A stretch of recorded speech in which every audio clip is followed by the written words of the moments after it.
Well, hello everyone. Thank you for joining me today. It's Deanna, your soul coach, taking you from 5D and beyond. So today the topic is psychic vampires. You know them. They're energy vampires, also known as energy leeches. So these are the people that suck the living life out of you. I'm talking about you go around them and then you need a nap, or you need to go take a shower. You just feel gross, you feel tired, you feel drained after it could be a few minutes around them. And they're known as psychic vampires. So I'm not talking about those creepy creatures in movies that look like zombies, although some of them could look like that. I'm talking about those people in your life that after you interact with them, you are just completely drained. So we're going to talk about 9 characteristics to look for so that you know that person that you're questioning, are they a psychic vampire? You can say, yes, they have these 9 characteristics. So psychic vampirism is when you have someone, it could be a friend, a family, a client, and this person is so toxic or so negatively polarized that they feel like there's something in you that could help them. There's something within you that could make them feel better, or they just feel drawn to you. They don't have enough of their own energy. They're not doing their own work on themselves. So they are very much in need of leeching on to somebody else to get their life force energy. So, energy is a very precious commodity here. And I want you to think real quickly. Within 8 seconds, you should get an answer. Who in your life, when you think about them, it should pop into your head or into your ears, or you should just know this person, you're like, every time around them, I feel worse or drained. Okay, did you get that person? Okay, so they're a psychic vampire. They are trying to leech, or they are leeching your precious energy from you. So we're going to go over these 9 characteristics because there's a lot of them out there. And if you're a light worker, you are definitely going to draw the attention of psychic vampires because they're thinking, wow, you're a light, I want what you have. They're drawn to your empathy and your light, and they're like, man, I just want to talk to them, so I feel better after talking to them.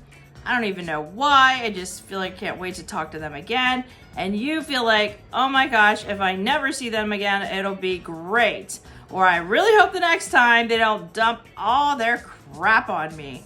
So let's go over these 9 characteristics. So you're going to look out for these. You're going to be mindful. I'm your soul coach here. Number 1 is they are self-centered and negative.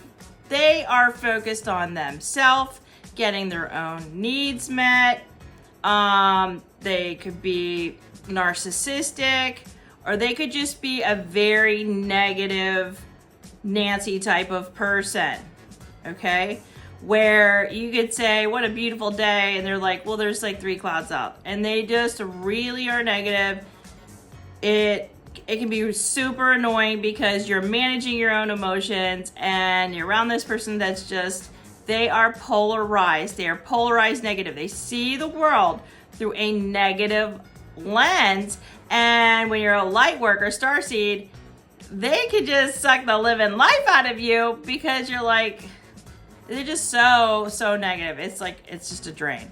So, and being self-centered. Okay, so a person that when you're having a conversation, they don't ask you, how are you doing today? They just unload blah, blah, blah, blah, everything about them, and I'll talk to you next week. Never asked how you were doing, didn't say, hi, is this a good time? They're just want to get their needs met. They're focused on themselves.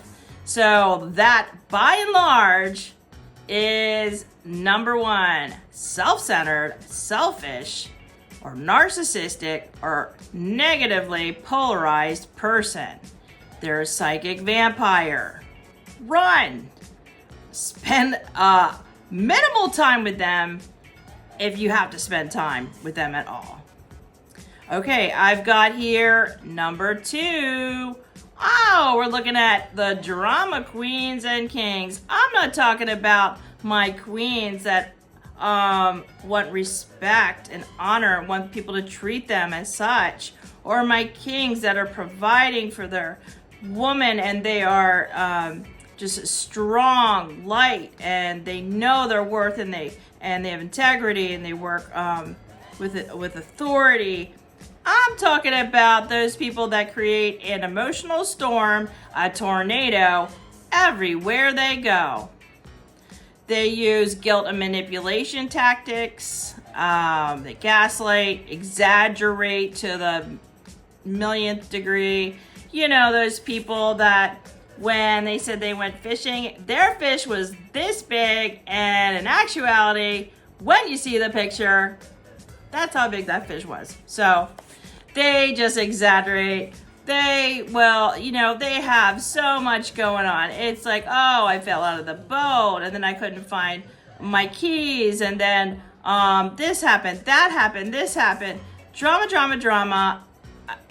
Oh my God, then I got to my car, ran out of gas. It's like they live in a constant state of drama, chaos, turmoil. I'm not talking about people that are entertaining, they're the people that you go to see at plays. I'm talking about, here comes the tornado, here comes this person, and it's like you can almost see and sense the chaos swirling around them that they bring in, and then when they leave, they take it with them. So those are the drama queens and kings. They really want to get what they want. They use a lot of gaslighting and manipulation. They are super dramatic, not in a good way. Okay, that's number two. Number three is they're resentful. They're victim-oriented. They refuse to take responsibility for their own energy. They refuse to look within and say, I'm unhappy because I'm at this job and I believe I deserve more. I should get paid more. They're looking at what could I do. They're not looking at what I could do to better it. They're like, the world is out to get me. Nothing good ever happens to me. They're full of resentment. My mother didn't hug me enough. My dad wasn't there for me. They carry that story instead of doing the inner work and really going within, doing some shadow work, some shamanic work, healing the ancestral patterns, forgiveness. They're walking around like, I am owed this because my mother left me when I was 13. I'm sorry that happened to you. But living in victim mentality for the rest of your life and being resentful is a terrible psychic vampire. I know plenty of people that have had really rough upbringing and they've done the work on themselves and they are doing these amazing things in life, and they're not sitting there every day saying their story, their story, and this is why they can't do XYZ, and they just refuse to see their part in anything, and they're just constantly being a victim, constantly being resentful of why they don't have whatever it is that they want, complaining often. Okay, so that is number 3. We're going to go with number 4 is, hi, I need so much, demanding of attention. Oh my gosh, you could serve attention on a platter and give it to them and it still would not be enough. They constantly need attention. It's like a part-time job. They need validation all the time. Did I do a good job? Did you like the dinner? Was the dinner good? Did I cook it well enough for you? Did you like the green beans? You probably didn't like it that they were in a can. It's like, I'm exhausted. I ate the meal. It was good. Yeah, maybe next time don't cook it so long. But constantly, I knew I should have done this. Where are you going? You're going to the bathroom. And they're like, what took you so long? Oh my God, psychic vampire, get out of my head and space. You need to give a person some space. And they like, oh, I called you yesterday, you didn't answer. Maybe, you were working really late. They take everything very personal and they are demanding of your time, your energy, your attention. They need constant attention. They need constant validation because they cannot regulate their own emotions within. They cannot say to themselves, wow, I did a good job on that, or I could have done better on that. They need constantly to tell other people, look at me, pay attention to me. Am I doing a good job? Constant validation. Could you pay attention to me? What are you doing next weekend? What are you doing the following weekend? They leech on. They just want to be around you. They need constant attention.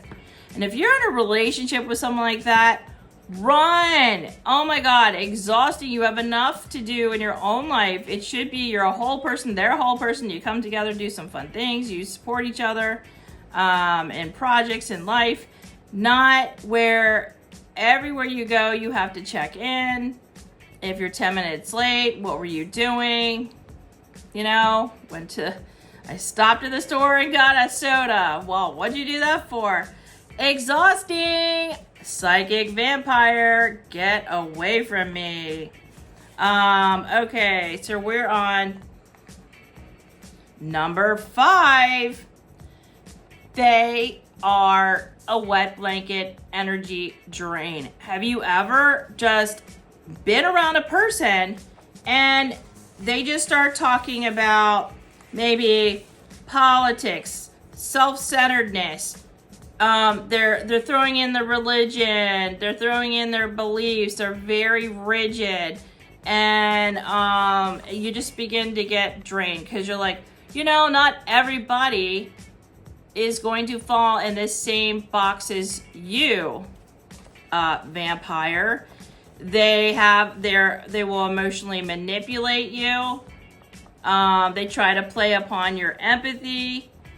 You could, you're at a wedding and they're telling you all the stuff that's gone wrong with them, and you immediately feel like the life is being sucked out of you because you're trying to pay attention to the wedding, and all they're doing is talking about you, trying to get you to feel some kind of way or sorry, or they're just a complete drain. Like, oh, why did she wear that kind of dress?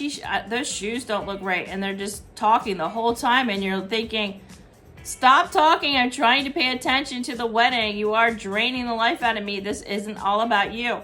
So they are an energy drain to be around. I mean, it's like being around a wet blanket, especially me being a fire sign. If I'm around someone that's just a wet blanket, I am going to find a way to not spend time with them after that because life is too short.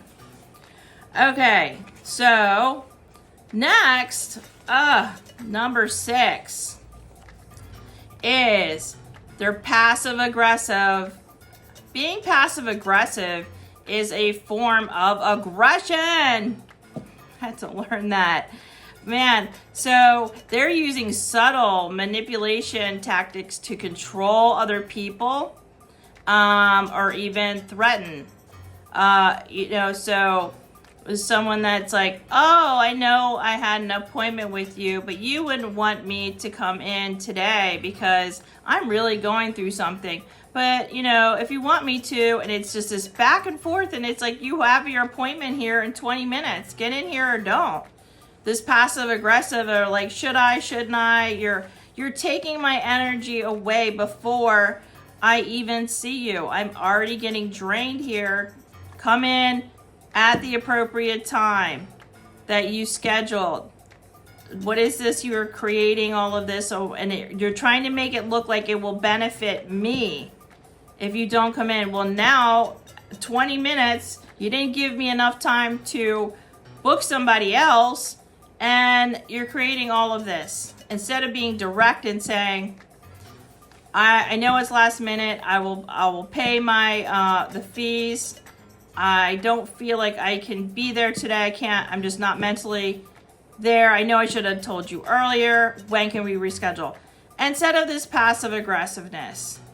Man, I experienced this last night walking the dog, and I'm walking the dogs with my partner, and the one dog I have, he is a COVID dog. He was not socialized enough, so he can be a little extra, and the other dog, it's really good. And knowing that when I'm walking the dogs, when I see another person with a dog, I tell my dogs to wait, and I let them go by.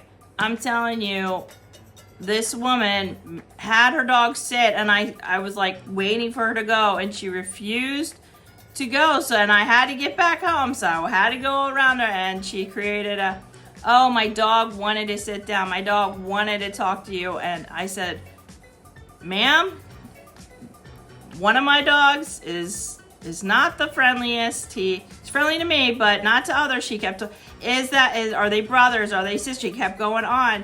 Oh, my dog wants to be around you. It was just this whole passive aggressive thing. And I just had to say, I don't have time. Have a nice day. And came back home with my dogs. All of that was created to drain my energy. I'm sure she saw me coming around the corner with my bright light as a light worker. I was like, let me find a way to do a stall tactic and just take her away from what she's doing. It's different if I'm somewhere and someone's like, oh, hi, how are you? It's a nice dog. Thanks. But I know passive aggressive when I see it. My red flag, my alert went up, and I'm like, she's trying to create all of this drama to get some attention in a passive aggressive way. So had to put her in her place. That happens. All right, so passive aggressive behavior. Number 7, they lack boundaries. They don't respect your personal space, and they think it's fine to cross them easily. So when you tell a person I'm on a vacation, I cannot take any calls unless it's emergency, and they continue to send you long-winded texts when you're trying to enjoy yourself. Lack of boundary. Or when clearly you have appointment only business and the person decides to just pop on in.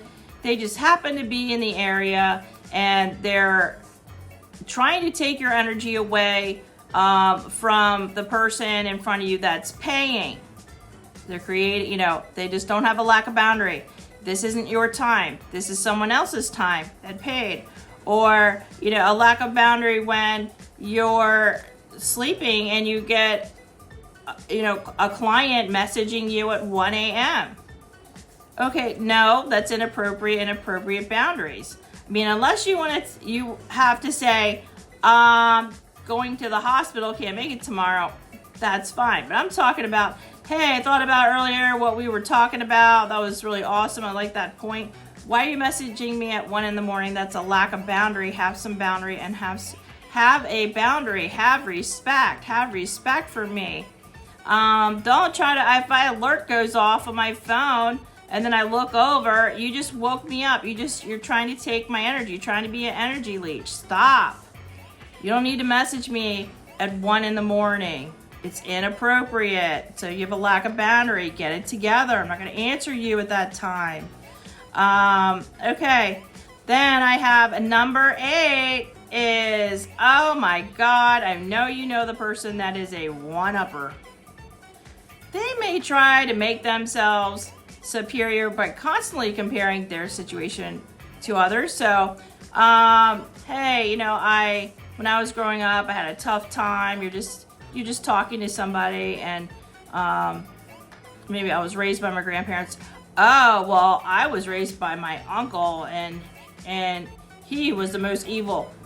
So no matter what you say, they're gonna make their situation worse or even better. Oh, I just went on this vacation to the local beach. Oh, well, I don't do vacations like that. I just went to Bangladesh, and it was in Bali. It was amazing. I don't understand why anyone would want to go to a local vacation. You know, maybe this is nostalgia for you. Maybe this is where your happy place. So one-upping and poo-pooing on your parade is so annoying. It's an energy leech. It's an energy vampire, and you need to run from a one-upper. Oh, I went fishing the other day. I caught 3 catfish. Oh, really? Well, I went fishing yesterday. I caught 4 rockfish.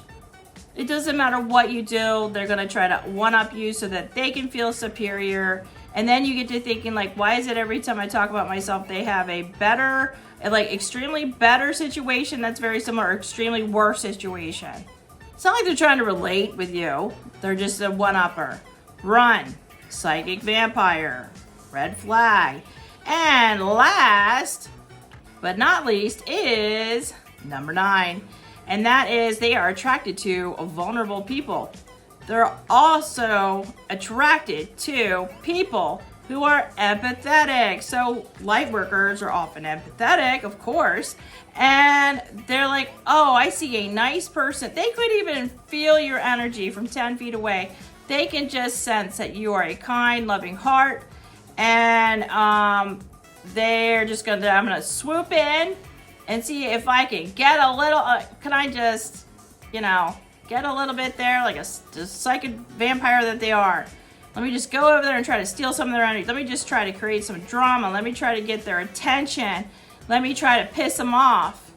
I've had that where I wasn't doing anything, and they see I'm a nice person, and they just start mouthing off at me. What was the point of that? They're a vampire. They're trying to find a way to get energy. They cannot make their own energy. They're not working on their own stuff. So they look for kind-hearted people to, like, they'll have your ear for an hour in the grocery store, and you just wanted a watermelon. And you're like, I gotta get home. My dog has to go to the bathroom, and they're still talking. They could still be talking. You're walking to your car. You could say, yeah, okay, that's great. Yeah, I'm glad that you started this new carnivore diet, and they're still talking. You can be in the car, rolling up that window, and they're still going on. Psychic vampire, run. So these are the 9 characteristics to look for when it comes to these emotionally and spiritually draining people. Create a stronger boundary and spend as little time with them as you can. I'm going to do another video on psychic vampires and how to protect yourself. So look for that video and have a wonderful day.